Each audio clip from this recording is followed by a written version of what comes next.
గురుదేవ, ఆంజనేయ స్వామి సాక్షాత్కారం మీకు ఎలా కలిగింది? హనుమ ఎన్ని రూపాల్లో మీకు దర్శనమిచ్చాడు? హనుమ గురించి మాట్లాడుతున్నప్పుడు మీ బాడీ వైబ్రేషన్ అవుతుంది. ఎప్పుడు నా పక్కనే ఉంటాడు. అలాంటి అనుభూతి ఎన్నిసార్లు కలిగింది? ఎప్పుడెప్పుడు కలుగుతుంది? మా గురుగారు మంత్ర సాధన ఇచ్చిన తర్వాత, ఆంజనేయ స్వామి మంత్రం ఇచ్చిన తర్వాత 41 రోజులకి స్వామి బాలస్వామిగా నాకు ప్రత్యక్షమై, అంటే ఏం ఉండదు, ఆయన ఏం చేస్తారంటే ఏం చేయడు, కాళ్ళకి అడ్డం మధ్యలో తిరిగేస్తుంటాడు. ఆయన నా కాళ్ళకి నడుస్తుంటే కాళ్ళకి తిరిగేయటం, కూర్చుంటే ఇటుపక్క అటుపక్క ఏదో చేయడం చేసేవాడు ఆయన. నాకు మొదట్లో ఏమనుకున్నానంటే ఇదంతా భ్రమ, ఉట్టిది, ఇవన్నీ ఏదో మనం చేస్తున్నాం కాబట్టి వచ్చాడు చేస్తున్నాడు, ఉట్టిది, ఇవన్నీ ఎందుకు వస్తాడు ఇవన్నీ. తర్వాత ఏదన్నా కాలు పెట్టి ఇలా అన్నా సరే మెత్తగా తగలడం, ఇవన్నీ జరిగేవి నాకు. అంటే అమ్మో ఇదేదో జరుగుతుంది నాకు మొత్తానికి. అప్పటికీ నేను ఒక వారం రోజులు ఇది కూడా భ్రమే అని నేను భ్రమించాను. అందుకని సరే అని మా గురుగారికి చెప్పాల. తర్వాత ఇది ఏదో ప్రాబ్లంగానే ఉందని చెప్పి మా గురుగారి దగ్గరికి వెళ్ళా. గురుగారు అంటే, గురుగారు నీకు రామం ఇచ్చానా అని అడిగారు. రామ మంత్రం ఇచ్చానా అన్నది. ఇవ్వలేదు గురుగారు అన్న. రామమంత్రం చెయ్యి అన్నారు. రామమంత్రం మళ్ళా రామబీజాక్షరాన్ని తీసుకొని రామమంత్రం చేసి దాన్ని మళ్ళీ అక్షరలక్షలు చేశాను. దానికి తర్పణం కూడా మా గురుగారే చేయించారు. ఈరోజు మీకు కనబోతున్న ఈ ఆంజనేయ స్వామిని కూడా గురుగారే వచ్చి ప్రతిష్ఠించారు. మకర తోరణం కూడా గురువుగారే చేసింది. రామానంద తీర్థ స్వామిని ఇప్పుడు సన్యాసం తీసుకున్నారా, నేను పూర్వనామం అయింది వీరభట్ల వెంకటరామయ్య గారు. వీరభట్ల వెంకటరామయ్య చేసిన తర్వాత స్వామి ఇప్పుడు రాముడు ఇచ్చిన తర్వాత ఏంటంటే, నేను మూలమంత్ర జపం అష్టబంధనం చేసి ఎప్పుడైతే కూర్చుంటానో నా వెనకాల తిరిగేస్తుంటాడు. ఇంకా అటు తిరుగుతుంటాడు, ఇటు తిరుగుతుంటాడు, అటు తిరుగుతుంటాడు.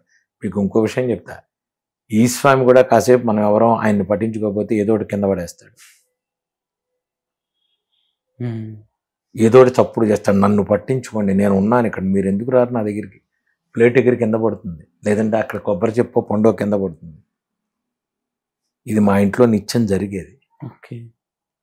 ఆయన అందుకునే తలుపు వేసి వెళ్ళడానికి లేదు, లాక్ చేసి వెళ్ళడానికి లేదు మా ఇంట్లో. ఎప్పుడు వెళ్ళిపోవడానికి వెళ్ళేది, ఊళ్ళో వెళ్ళిపోతామంటే కుదరదు, ఆయన ఉన్నాడు అక్కడ. అందుకనే పొద్దున పూట నేను సంకల్పంలో భక్తాభిష్ట ప్రసన్నాంజనేయ స్వామి నిలయ అంటాను తప్ప నా ఇల్లు కాదు, ఆయన ఇంట్లో నేను ఉంటున్నా. ఆయన నాకు ఉండడానికి ప్లేస్ ఇచ్చాడు, స్వామి నాకు ఉండడానికి ప్లేస్ ఇచ్చాడు, ఆయన ఇంట్లో నేను ఉంటున్నా. అందుకనే ఆయన హాల్లో కూర్చొని ఉంటాడు. ఈ ఇంట్లో ఆయన కూర్చుని ఇవన్నీ చూస్తుంటాడు. ఆయన స్వామి నేను ఐపీఎల్ చూస్తుంటాం, మీ ఇద్దరం కూర్చుని చక్కగా ఐపీఎల్ మ్యాచ్లు అన్నీ చూసుకుంటూ మీ ఇద్దరం హాయిగా. స్వామి మనతో ఉంటాడు, ఏం ఉండదు అక్కడ, కూర్చుంటాడు స్వామి, హాయిగా కూర్చుంటాడు, నవ్వుకుంటాడు, ఆయన దాన్ని కూర్చుంటాడు. సెకండ్ థింగ్, ఈ ఇంటిమెసీ భగవంతుడితో మనకి కలవాలి అనుకుంటే భగవంతుడితో మీరు మాట్లాడాలి. అది మీతో మాట్లాడండి. చెప్తా, నాతో కాదు మీతో అయినా మాట్లాడతాడు. మీకు నచ్చిన ఒక ఫోటో తీసుకోండి, స్వామి బయటికి వెళ్తున్నా, ఏదో స్వామీజీది ఇంటర్వ్యూ ఉంటా, వెళ్ళొస్తా స్వామి. స్వామి ఇవాళ ఇడ్లీ తిన్నా నేను హోటల్లో, భలే బాగుంది, చొక్కా వేసుకుంటే చాలా బాగుంది అన్నారయ్యా అందరూ. ఏంటి బ్రేక్ఫాస్ట్ చేసావు స్వామి, ఎలా ఉన్నావు, బాగుందా? ఏమిటోనయ్యా బలాని వాడు ఇవాళ వస్తాను ఫోన్ చేస్తున్నాడు, చేయలేదయ్యా. స్వామితో మాట్లాడండి, 21 రోజులు మీరు స్వామితో మాట్లాడండి, 22వ రోజు స్వామి మీతో మాట్లాడతాడు. మీరు చేసే పనులన్నీ ఆయనకి చెప్పండి, 22వ రోజు ఆయన మీకు సిగ్నల్ ఇస్తాడు. నేను చెప్తున్నా, మీకు చెయ్యండి ఛాలెంజ్, ఎవరికైనా సరే ఛాలెంజ్ పరిపూర్ణంగా. రాత్రి పడుకోమేముందు, స్వామి ఇవాళ ఇవన్నీ జరిగాయ్యా, చాలా థ్యాంక్స్ స్వామి, పెడుతున్నానయ్యా పడుకోవడానికి. మేము చెబుతాం మా ఇంట్లో, ఇది మేము చెబుతాము మా ఇంట్లో, మేము చేస్తాము, వెళ్ళొస్తాం స్వామి, పడుకుంటాను. పొద్దున్నే లేవంగానే ఈ కట్టెని తీసి, స్వామి మంచి నిద్ర పట్టిందయ్యా రాత్రి, పట్టలేదయ్యా రాత్రి, ఏమిటో నిద్ర. మీకు ఏం జరిగిందో స్వామికి చెప్పండి. He's there, why should you worry? ఇక ఉన్నాడు ఆయన అక్కడ, అంటే మన ఉద్దేశం ఏంటంటే మనం చేసిన పావుగంటే మనతో స్వామి ఉన్నాడు, మనం చేసే పూజా మందిరంలో పావుగంటున్నాడు, తర్వాత ఉండడం అనుకుంటే ఎట్లా? భగవంతుడు నిత్య సంకల్పం, ఎప్పుడు అన్ని చోట్ల ఉంటాడు, సర్వాంతర్యామి. బాత్రూంలోకి వెళ్ళో బెడ్రూమ్లోకి వెళ్ళో నేను తప్పు చేశాను కాబట్టి స్వామికి వెళ్ళాడంటే కుదరదు. స్వామి ఎక్కడైనా ఉంటాడు, ఎప్పుడైనా ఉంటాడు. నీ మనసులో ఉన్నాడా పరిపూర్ణంగా, ఇది ఆలోచించుకోను. ఆయన ఎప్పుడూ ఉంటాడు, ఎక్కడైనా ఉంటాడు.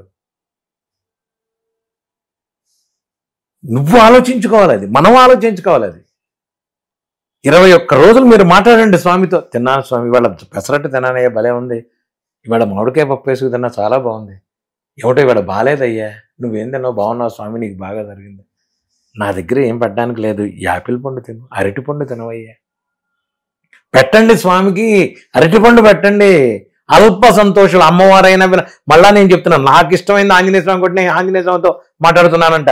మీకు ఇష్టమైంది అమ్మవారితో మాట్లాడండి. అమ్మా ఏమిటమ్మా ఇది, ఎలా అమ్మా ఇలా అయితే, ఏమిటో పెద్దవాడు ఉద్యోగం లేదంటున్నాడమ్మా, మా వారికి ఆరోగ్యం బాగాలేదు. మాట్లాడండి, ఆడవాళ్ళైనా మగవాళ్ళైనా. అమ్మ కరుణ చూపిస్తుంది, వినాయకుడు కరుణ చూపిస్తాడు, సుబ్రహ్మణ్య స్వామి కరుణ చూపిస్తాడు. మీ కులదైవాన్ని దగ్గరికి వెళ్ళి మీరు బాధపడండి, కులదైవం తీరుస్తాడు. ఇంటరాక్షన్ విత్ గాడ్ అనేది చాలా ఇంపార్టెంట్. ఈ రోజుల్లో మనకు లేదు, భక్తి లేక మనం బాధపడుతున్నాం. ఎవడో పక్కన చేరి మోసం చేసేసి మనం అయిపోయింది అమ్మయ్యా, వాడు చూడలేదుగా, వాడు చూడలేదు, ఈయన చూస్తాడుగా, ఈయన ఉన్నాడుగా, నువ్వు నమ్ముకున్న దేవుడు నీకున్నాడుగా, మరి వాడు చూస్తాడుగా. ఇది కనుక మనం ప్రపంచంలో కనుక వ్యాప్తి చెందితే ఎవడో మోసం చెయ్యడు, ఎవడు అకారణాలు ఉండవు, కొట్లాట్లు ఉండవు, గోళ్ళు ఉండవు, గొడవలు ఉండవు. రాజకీయ నాయకులు హాయిగా ఉంటారు, ప్రజలు హాయిగా ఉంటారు. ఇది లేకే మనం ఇలా ఉన్నాం. లోక కళ్యాణార్థం చెయ్యండి పని. నేను నాది, నాకు నేను నాది. ఎన్ని రోజులు, ఎన్ని సంవత్సరాలు నేను నాది. 80 సంవత్సరాలు కూడా పడుకుని కూడా మా పిల్లలు బాగున్నారా, బంగారం ఆ మూలంద్ర. ఏమిటి నువ్వు చేసింది? నువ్వు చచ్చేపోయే ముందు ఏం చేస్తున్నావు? లేదు. కొడుకొచ్చి కొండ పగల కొట్టి నాన్న నీకు నాకు రుణం తీరిపోయిందని కాటి మీద పడుకోబెట్టి వాడు వెళ్ళిపోతాడు, వెనక్కి తిరిగి చూడకుండా. ఎవడు కాపాడుతాడు ఆ రోజు నిన్ను? ఎవ్వడూ కాపాడ్డు. చితి మీద కాలుతుంటే నీ ఆత్మ లేస్తే చిటికిన వేలు పట్టుకుని నువ్వు నమ్ముకున్న భగవంతుని నిన్ను లేపాలి, రారా నేను తీసుకెళ్తానని. మనం చేసింది ఏముందని ఇక్కడ నన్ను రారా అని తీసుకెళ్ళడానికి? మనం ఏం చేసాం? జీవితంలో ఏదో ఒక్కసారి ఎవడికో ఏదో ఇంత ఇస్తాం, 5 కొబ్బరికాయలు ఏదో గుళ్ళో. నేనే చేశాను, నాకు పేరు ఉండాలి. అక్కడ ఫ్యాన్ల మీద పెట్టి ఫ్యాన్ తిరుగుతుంటే ఆ పేరు మనకు ఉండాలి. ఏంటిది? ఎవడు పేరు ఎక్కడ? భగవంతుడి దగ్గర నీ పేరు రావాలి తప్ప దేవాలయాల్లో పేర్లు రాసుకుంటే రాదు భక్తి, లేదు భక్తి, ఉండదు భక్తి.